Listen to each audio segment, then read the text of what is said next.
Hey everyone, it's Kate, and today on Maritime Ceramics we're going to be doing a glaze review of Spectrum Glazes Nori. Do I need to lock you out?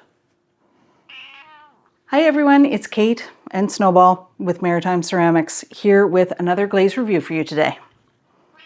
Yeah, I don't think they actually need your opinion. Sorry. Today we're going to be... Come on. Down you go. Oh, you're very sweet and noisy. I need to get this started. People are waiting for the glaze review.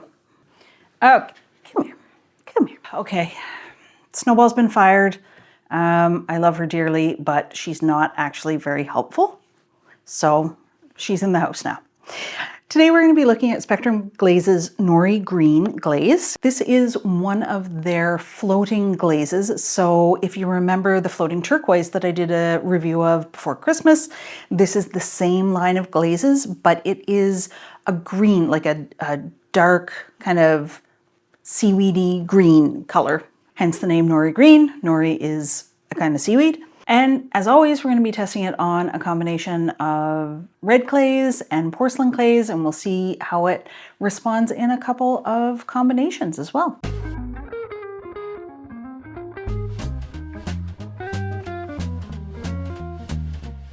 going to mix this one up.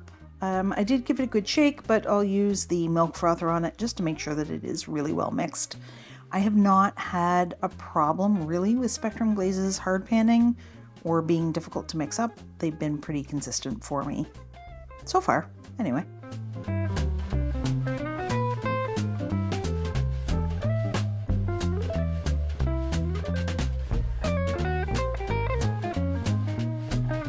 For Nori Green, I'm going to do a reclaim test tile. So this spoon rust is a little bit of everything. It's not really red clay, but there's some red clay in there, some buff speckle, and so on and so forth. And I'm going to do that with 2 coats of nori on it, brushed. Generally speaking, with Spectrum, 2 coats is enough. Sometimes you do need 3, but I'm going to go ahead and guess that 2 will be enough.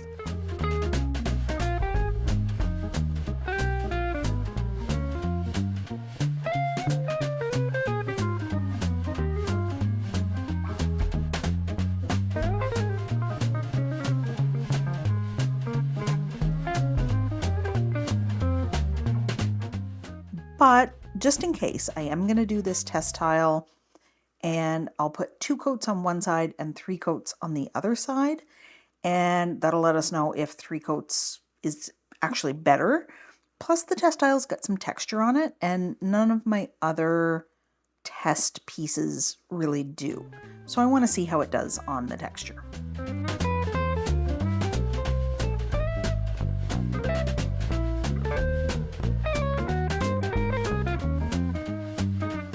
And then on the narrow vase, I will do 2 coats of nori on the bottom.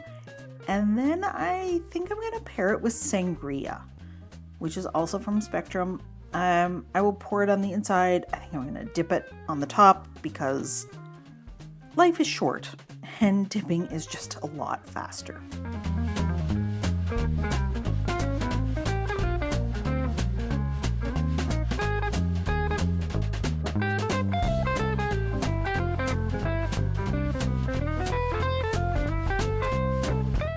Then I'm also going to put it onto this little wide vase, and again 2 coats of nori, and I'm going to put 1 coat of Pearl White just on the rim and see what that does together.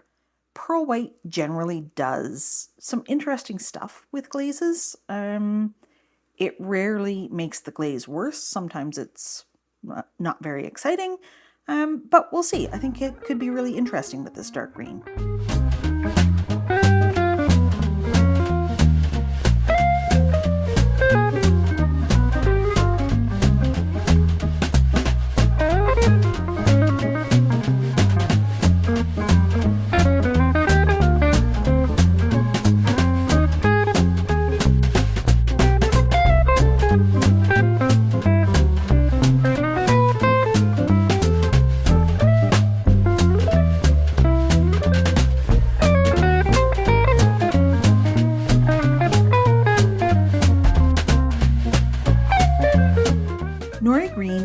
of Spectrum's floating glazes. And basically that means that you kind of get variation within the glaze. Like it's not a flat color. They're a little, what would you call them? I know they call it floating, but it gives the glaze some interest. So you get darker spots and lighter spots, and I really like them because they're just more interesting to look at. It says to put 3 brush coats on, but like I say, I've often found that 2 is enough.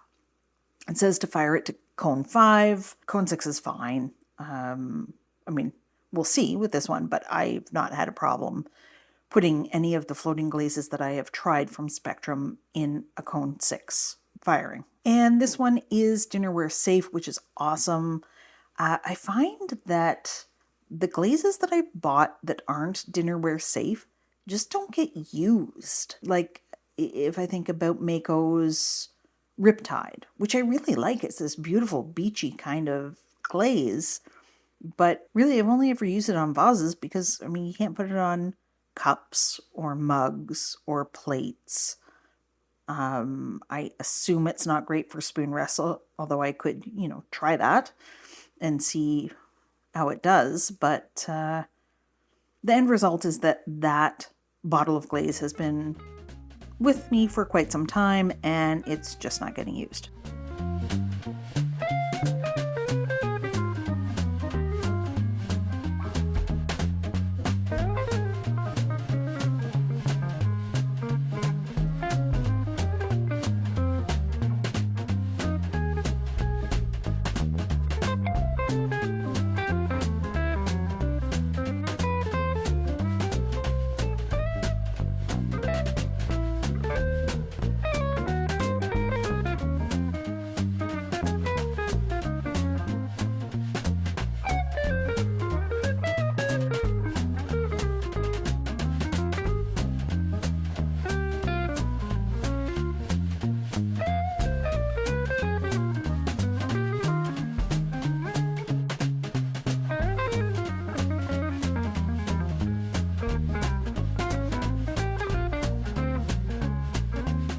Remember, always, always, always wipe off the rim of your glaze bottle before you put the lid back on. Otherwise, you may never get it open again.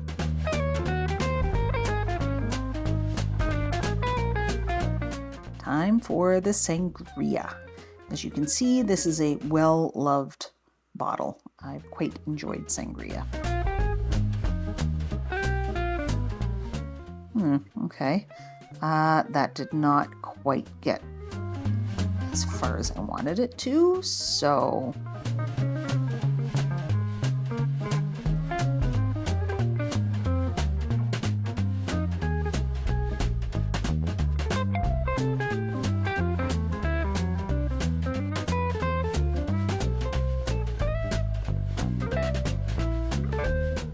we'll just use the brush and smudge it around a little bit. It'll be fine.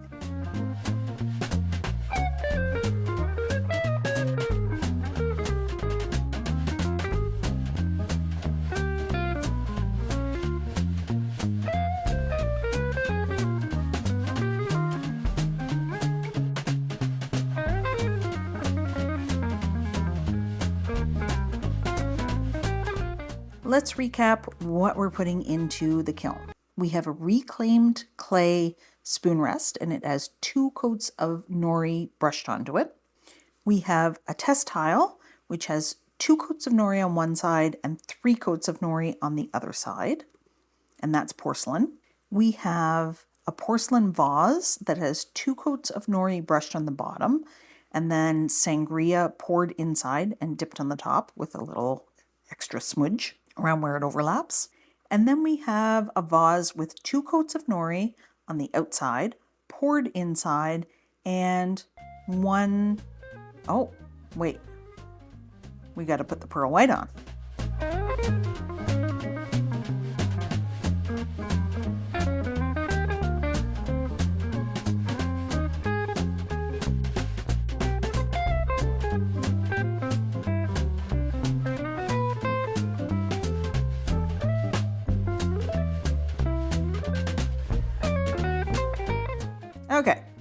So 2 coats of nori on the outside, poured inside, and then 1 coat of pearl white around the top. Let's put them in the kiln and see how they come out. All right, we have our testers out of the kiln. And actually, there's a bonus tester that I did off screen, so stay tuned for that. Before we get into the glaze review, I have learned something new about YouTube. There's this thing called hype points, and you can only see it if you're watching YouTube on, I think, a device. So if you're watching it on your phone or on an iPad, that kind of thing. This program is meant to help channels like mine, which are teeny tiny, reach more viewers. So the idea is that you have a certain number of hype points that you can give to a video that you've watched to help YouTube gauge what to push to viewers, I guess. And it only works on channels of a certain size, and it only works on videos that are within their first 7 days. So from the day I publish this to day 7, hype points are available. If you've been enjoying this video, I would love it if you hyped it. That sounds very, I don't know, braggy, egotistical, but anyway, it's what YouTube calls it. I'm curious to know how that works in terms of helping the videos reach a wider audience. Liking and subscribing and turning on notifications are all really great ways to help grow the channel. I love sharing these glaze reviews with you, and I'm actually working on, just off screen here, a large coil building project, and I'm filming that. So stay tuned for that one. I don't know if it's going to turn out or not. So let's start with the porcelain test tile. The porcelain test tile got to a cone 6.5 in the kiln, and we did more coats on one side than on the other side. And I can't remember if it was 2 times and 3 times or 3 times and 4 times. I'll put that up on the screen for you. Overall, performed well. You can see a little bit more of the dark green floating up in the 4 coats. I'm guessing it's 4 coats. So, you know, a little bit more variation with the heavier application. It didn't run much at all, and there's no pinholes, there's no blisters. It behaved really nicely. So that's a win for the Spectrum Nori Green. The dark clay test tile that I did, it wasn't red clay, it was reclaim, so a bit of a Frankenstein clay. I didn't make a note of what temperature this shelf got to, but I'm looking at the bottom of it right now, and I'm not really seeing any bloating. And in this reclaim, there is some buff speckle in there, and it's got manganese specks, and it really does not like to be overfired. Like, it gets really, really cranky. So I would guess that this got to a cone 6, because there is one little spot where it looks a little like it maybe started to bloat. So we'll say a solid cone 6 for this. Just did 2 coats on this, and it looks great on the dark clay. It shows the texture, that swirl kind of comes through just enough. There's variation. The outside could have used more coats. I am usually pretty conservative on the outsides of these when I do a new glaze for the first time, because running can be an issue. So I would do probably 3 coats on the outside if I were making another one of these. But overall, flat surface, the darker clay looks great. Then we did 2 vases, and we layered those vases. So let's look at Pearl White first. And it actually was accidental that I used all Spectrum glazes. Usually I try to mix it up, but anyway, that's what I did. So the first vase, I put Pearl White on it. And Pearl White typically, but not always, does some fun things to other glazes. Usually it makes things run, so that's why you only put it at the very top.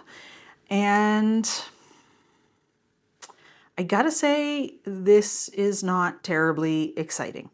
It didn't change the color much at all. It did, you can see the flow, you can see some interesting stuff happening along the border between the Nori Green and the Pearl White, but I don't think this is a combo that I would do again.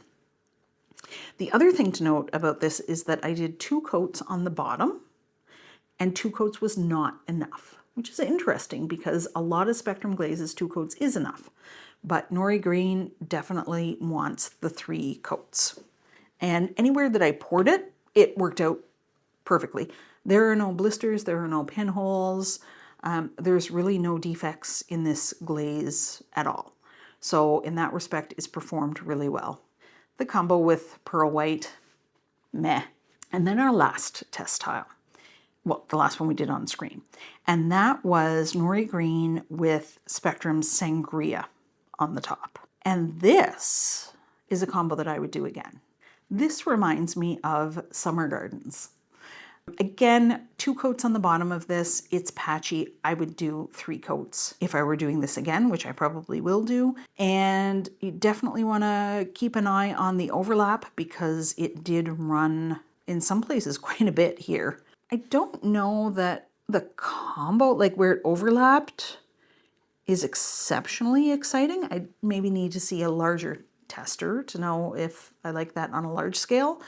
But the color combination of the Sangria and the Nori Green, I think is a winner. Yeah, again, no blisters, no pinholing. This glaze is really solid. So after I got these testers out of the kiln, looking at the 2 vases, I was underwhelmed because of the patchiness of it. And so I said, okay, we know that this needs more coats. I'm going to be brave and I'm going to put 4 coats onto a cloud cup. And that is what I did. So this is a porcelain cloud cup, and it got to pretty much a perfect cone 6. See that? That is like, that's textbook. It is perfect. So I fired this one in the baby kiln, so it's much easier to control the temperature because it's so small, there's no real variation to speak of. Whereas the bigger kiln, the bottom shelves tend to be cooler and the top shelves are warmer. What I was hoping for out of this was to see a lot of that dark green float come up. That is not what happened. This is, I mean, there's a lot of variation in this glaze, but for me on its own, I don't know. It's a lovely forest green. I think for me, I will probably pair it with some bright glazes. Again, I poured the inside of this. I did 4 coats on the outside. There is a lot of glaze on this cup. No pinholing, no blisters, no flaws that I can see at all. So this glaze is really consistent. It looks the same on pretty much all of the test tiles except for where I did the 2 coats and it's kind of patchy. So if you're looking for this color, I would say go ahead and pick this up. I am actually on the hunt for a green glaze that I really love, and I think I might have found it, but it's not a commercial glaze. So I mixed a glaze of my own recently and testing it out, and the initial results have been really quite exciting. Let me know if you'd like to see a review of that one. I don't know if there's any interest in seeing glaze recipes reviewed, but I would be happy to do a review on it. Again, thank you all so much for spending time with me today. I know that the choices of viewing options are pretty much endless now, and I really do appreciate that so many of you have come with me on these journeys and choose to watch my YouTube videos, and I hope that they are useful to you. I would love to know, if you've made it to the end of this video, what glazes you would like to see me review. Are there some that you've been searching for examples on and you just can't find them? What are you interested in? Let me know down in the comments, and I'll see you next time.